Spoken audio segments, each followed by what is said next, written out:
My husband's mistress walked into my birthday dinner and told me to move. I was sitting at a corner table in Lumiere, the most exclusive restaurant in Charlotte, the kind of place where reservations are made 3 months in advance, and the cheapest bottle of wine costs more than most people's car payments. My husband Derek had made a show of booking it for my 40th birthday, presenting the reservation confirmation like a gift itself. "Only the best for my wife," he had said, kissing my forehead. "You deserve to be celebrated."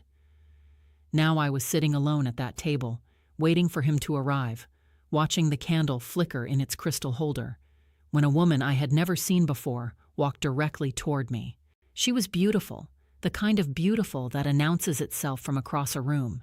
Tall, blonde, curves in all the right places, wearing a red dress that probably cost more than my monthly grocery budget. She moved with the confidence of someone who had never been told no, never been made to wait, never been second choice.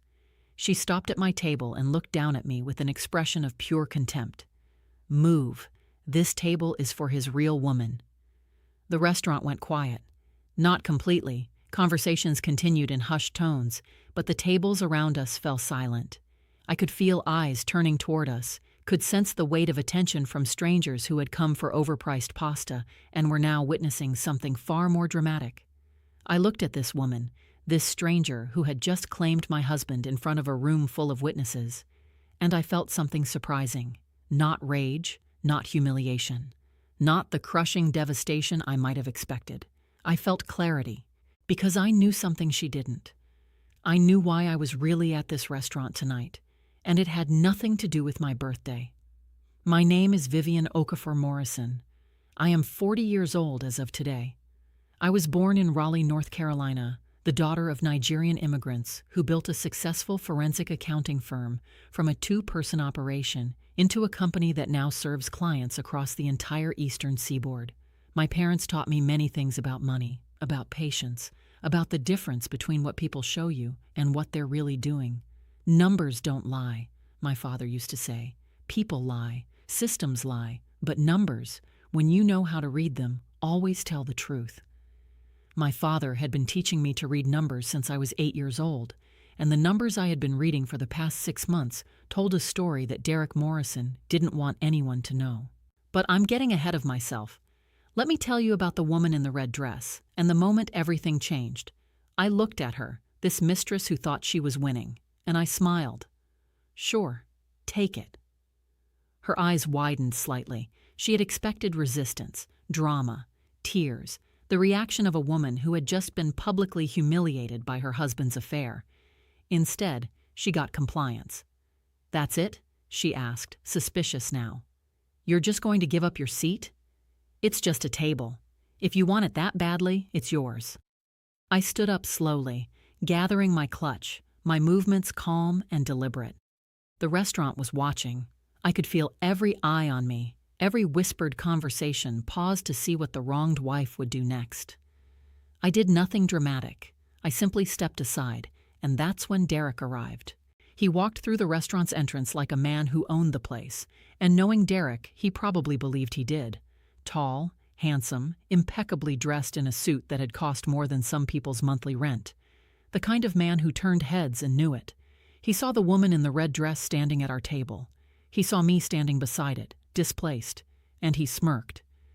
"Good girl," he said to me, his voice dripping with condescension. "I see you've met Amber. I was going to introduce you tonight anyway. Surprise." The cruelty was breathtaking, calculated. He had planned this, bringing his mistress to my birthday dinner, forcing a confrontation in public, making me look like a fool in front of Charlotte's elite. This was supposed to break me. Instead, it was about to break him. "I have a seat over here," I said calmly. "I'll leave you two to enjoy the table." Derek's smirk faltered slightly. He had expected more of a reaction, but he recovered quickly. "That's what I thought. Run along, Vivian. The adults are talking now." I didn't respond to the insult. I simply walked to another table, one that had been reserved in the back corner of the restaurant, away from the main dining area, with a small placard that read, "Reserved Auditor." I sat down. Derek watched me with confusion. "What is that?" he called across the restaurant. "What does that sign mean?" I looked at him with an expression of perfect calm. "Your company's new investor sent me." The color drained from his face. "I need to tell you about the 15 years that led to this moment." I met Derek Morrison at a business conference in 2009. He was 32 then, a rising star in the commercial real estate world, recently appointed as CEO of Morrison Properties, a company his father had built and handed down with the expectation that Derek would take it to new heights. I was 25, fresh from completing my MBA, working at my parents' forensic accounting firm while building my own client base. I was smart, ambitious, and, I can admit now, susceptible to the kind of charm that Derek wielded like a weapon. He pursued me relentlessly. Flowers, expensive dinners, weekend getaways to places I had only seen in magazines. He made me feel special, chosen, elevated. "You're not like other women," he told me on our 4th date. "You have substance, depth. I've been waiting my whole life for someone like you." I should have recognized the love bombing for what it was. I should have seen the red flags in how quickly he pushed for commitment. I should have listened to my mother, who told me she didn't trust a man who was that perfect on the surface. Instead, I married him within a year. The first 5 years were complicated. Derek was attentive when it suited him, distant when it didn't. He wanted a wife who looked good at business functions, who could charm his clients, who would make him look successful without ever outshining him. I tried to be that wife. I reduced my hours at my parents' firm. I focused on our home, our social life, his career. I told myself this was what marriage required: sacrifice, compromise, putting your partner's needs first. But I never stopped watching, never stopped paying attention. The forensic accountant in me couldn't turn off, even when I wasn't officially working. I noticed things. The way Derek talked about money, always vague, always evasive. The way he handled our finances, keeping them strictly separate, telling me not to worry about the details. The way his business partners looked at me sometimes, with pity or warning or something I couldn't quite identify.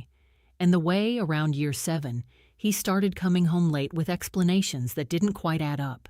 The first time I suspected an affair was 8 years ago. Derek came home at 2 a.m. smelling like perfume that wasn't mine, with a story about a business meeting that had run long. The next morning, I found a receipt in his jacket pocket, a hotel room, paid in cash, on a night when he had told me he was working late at the office. I didn't confront him. My father had taught me better than that. "Never confront without proof," he used to say, "and never show your cards until you're ready to play your hand." Instead, I started paying attention, gathering information, building a file. Over the following years, I documented everything. The late nights that didn't match his calendar, the cash withdrawals that didn't match his spending, the phone calls he took in private, the texts he deleted, the weekends he was traveling for business, when I knew his business didn't require travel. I became an expert in my husband's deceptions, not to confront him, but to understand the full scope of what I was dealing with. And 6 months ago, I discovered something that made the affairs look like minor infractions. The discovery started with a phone call from my father's old business partner. Marcus Chen had retired from the forensic accounting world 5 years ago, but he still kept his ear to the ground. When he called me out of the blue on a Thursday afternoon, I knew something was wrong. "Vivian, I need to talk to you, in person. It's about Morrison Properties." "My husband's company?" "Your husband's company, and some transactions that have raised concerns." We met at a coffee shop across town, somewhere Derek would never think to look for me. "I shouldn't be telling you this," Marcus began, "but I have too much respect for your father to let his daughter walk into a disaster blind." "What kind of disaster?" "There's an investigation. Quiet, for now, but it's building. Federal level. They're looking at Morrison Properties for fraud, money laundering, and embezzlement." My heart stopped. That's not possible. Derek would never. Derek has been running a shadow operation for years, siphoning money from investor accounts, cooking the books, using the company as a front for moving money that doesn't bear close examination. "How do you know this?" "Because I was hired, confidentially, to do a preliminary audit. Before the feds get involved, someone wants to know exactly how bad it is." "Who hired you?" "I can't say, but I can tell you this. The investigation is going to blow up soon. Months, maybe weeks. And when it does, everyone connected to Morrison Properties is going to be caught in the blast. Including me. Including you. Unless you can prove you had no knowledge of his activities. Unless you can demonstrate that you were a victim, not a participant. I sat in silence, processing everything. My husband wasn't just a cheater. He was a criminal, and he had been building his criminal enterprise while I played the role of the devoted wife, unknowingly providing cover for his operations. What do I do? Marcus slid a folder across the table. You do what you were trained to do. You audit, you document, you build a case that separates your interests from his. And when the time comes, you cooperate fully with the investigation. And Derek? Derek is going to prison. The only question is whether he takes you down with him. I took the folder. Inside were account numbers, transaction records, the beginnings of a trail that would lead me to the full truth about my husband's business.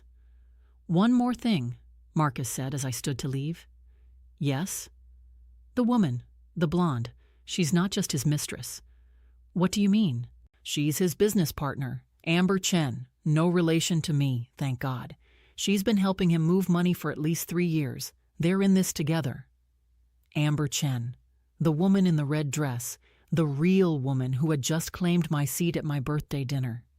She wasn't just sleeping with my husband. She was committing federal crimes with him. And neither of them knew that I knew everything. The 6 months between Marcus's revelation and my birthday dinner were the busiest of my life. I did what I was trained to do. I audited. Using the information Marcus had provided as a starting point, I traced every transaction, every shell company, every suspicious movement of money through Morrison Properties and its connected entities. The scope of the fraud was staggering. Over 8 years, Derek and Amber had siphoned approximately $23 million from investor accounts. They had used a network of shell companies to launder the money, moving it through a complex series of transactions designed to obscure its origins. And they had done all of it while I maintained the household, attended the charity galas, smiled for the cameras, and provided the respectable facade that kept suspicion at bay. I documented everything, every transaction, every date, every account number, every piece of evidence that proved the fraud and proved my ignorance of it.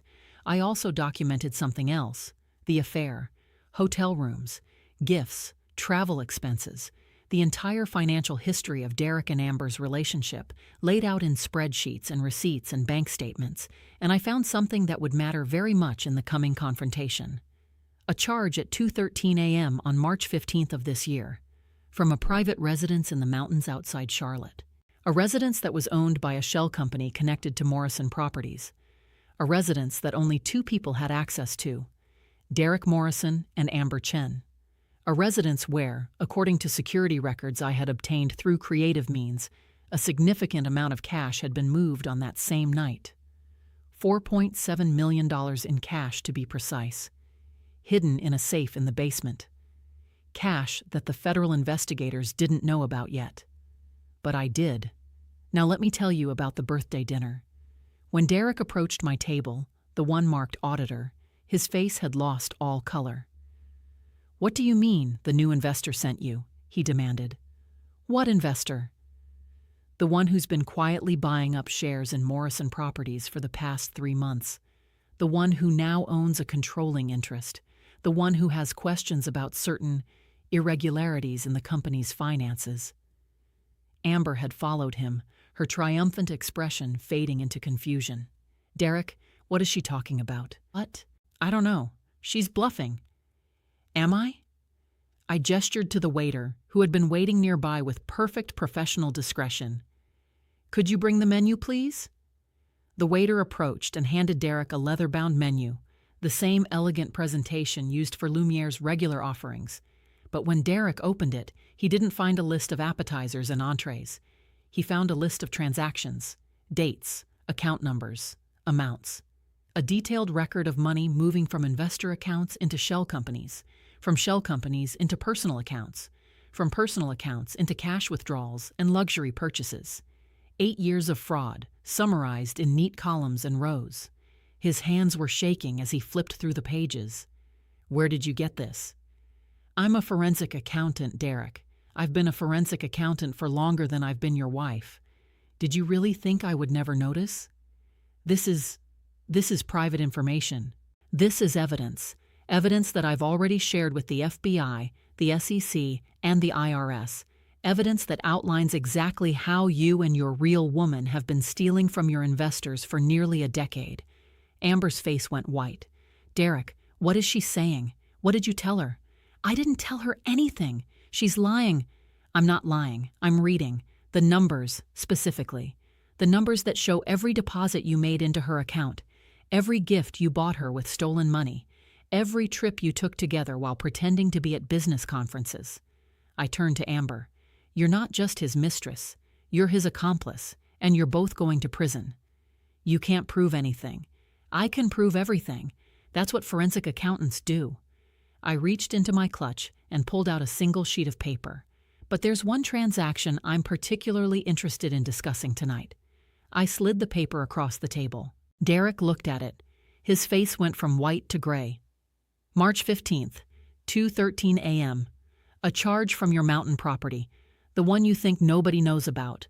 The one that's buried under 3 layers of shell companies. A charge for a security system access. 2 people entered that property that night. That doesn't prove anything. It proves you and Amber were there, and according to records I obtained from the security company, records that will hold up in court, you accessed the basement safe that night.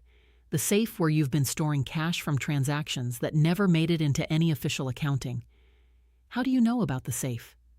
Because I'm very, very good at my job, and because you made the mistake of thinking I was just a pretty face to put on your arm at charity dinners.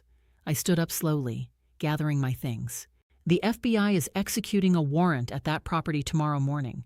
If there's $4.7 million in that safe, the amount that's missing from your accounts, they'll find it. And when they do, your situation will go from bad to catastrophic. Derek lunged across the table, grabbing my arm. You can't do this. I'm your husband. You stopped being my husband the moment you brought your mistress to my birthday dinner and told me to move. Actually, you stopped being my husband years ago when you decided that our marriage was just cover for your crimes. I pulled my arm free. Enjoy your dinner. It's already paid for. Consider it a goodbye gift from your wife. I walked toward the exit, passing tables of diners who had watched the entire confrontation with undisguised fascination. At the door, I paused and turned back. Oh, and Amber? You should know something. The investor who now controls Morrison Properties?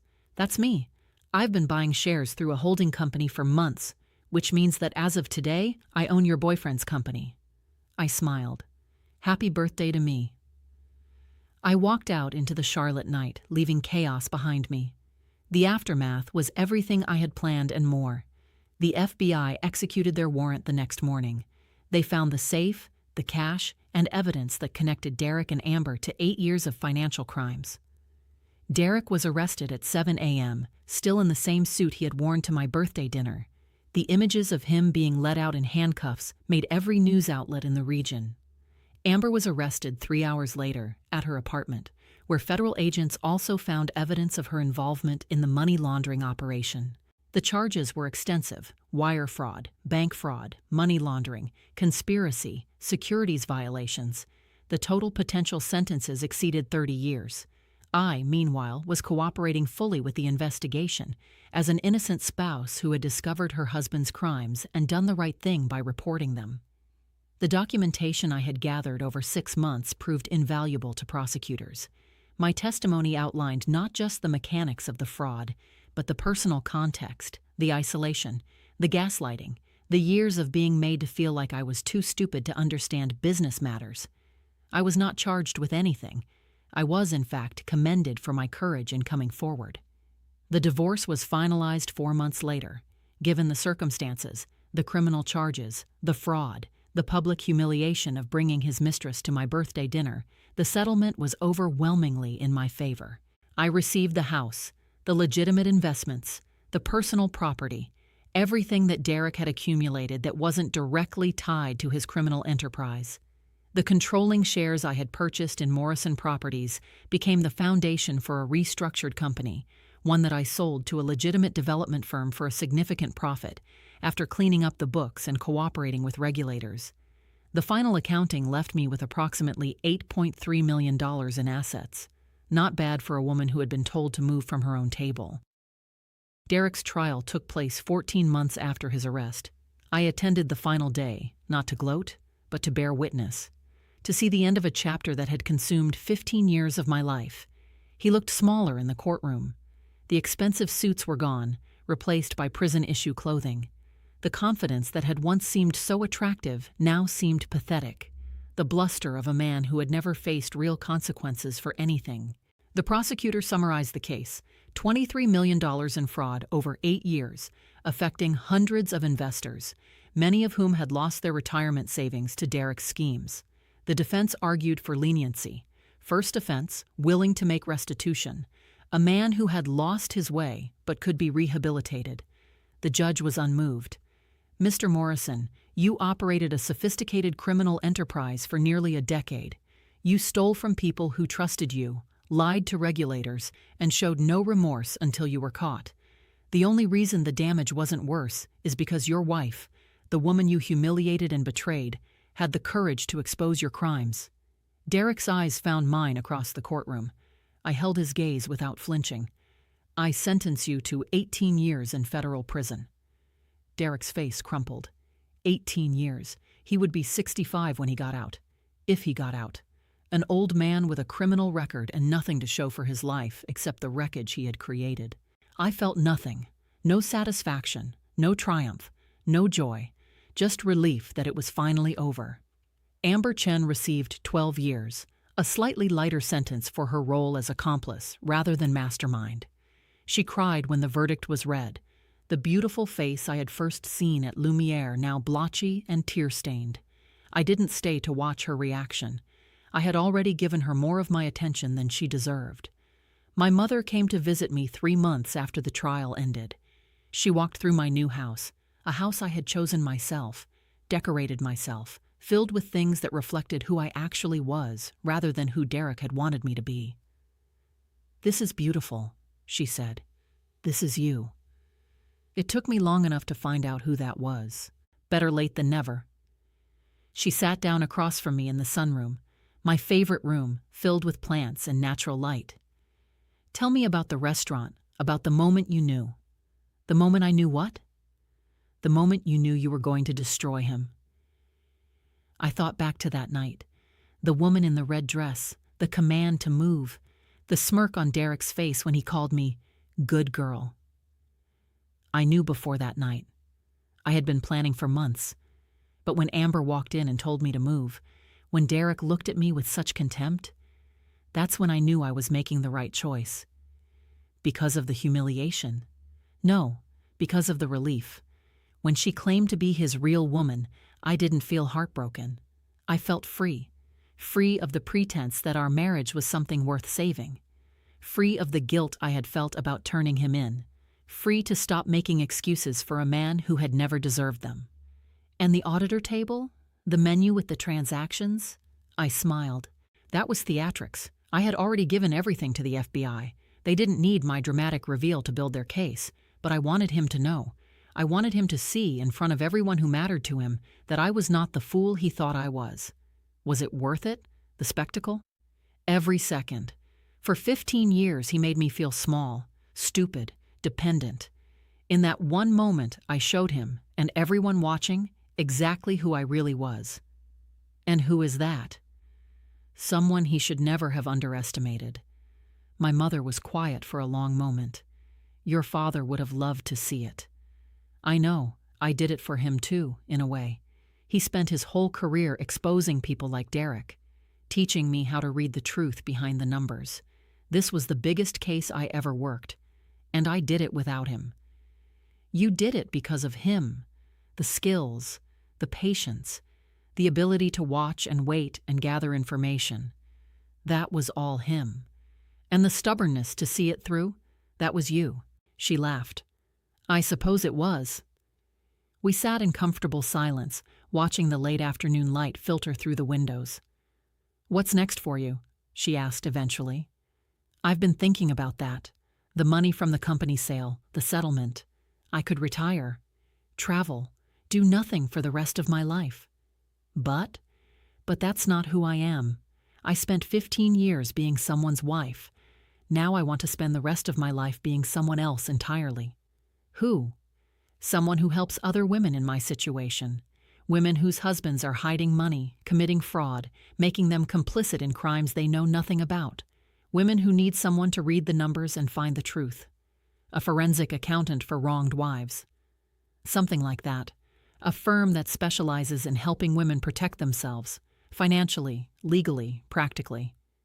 That sounds like your father's legacy, continued in a new direction. It sounds like my legacy, finally. My mother stood and hugged me, a long embrace that said everything words couldn't. I'm proud of you, Vivian, not because you brought down a criminal, though that's impressive, because you survived, because you rebuilt, because you're choosing to help others instead of just enjoying your victory. It doesn't feel like victory, it feels like beginning. The best victories always do. If this story resonates with you, share it with someone who needs to hear it. Drop a comment telling me where you're watching from and whether you've ever had to find your power in a moment when everyone expected you to break. Like and subscribe for more stories about truth, resilience, and the power of finally seeing clearly. Move. This table is for his real woman. That's what my husband's mistress said when she walked into my birthday dinner. Everyone watched me like I'd lost. I stayed calm. Sure, take it. My husband smirked. Good girl. I stepped aside, to the reserved seat with a small sign that read, Auditor. His smile faded. What is that? Your company's new investor sent me. The waiter handed him a menu. Inside wasn't food. It was a list of transactions, dates, account numbers, 8 years of fraud summarized in neat columns, and one charge made at 2:13 a.m. from a place only 2 people could enter. A mountain property where $4.7 million was hidden.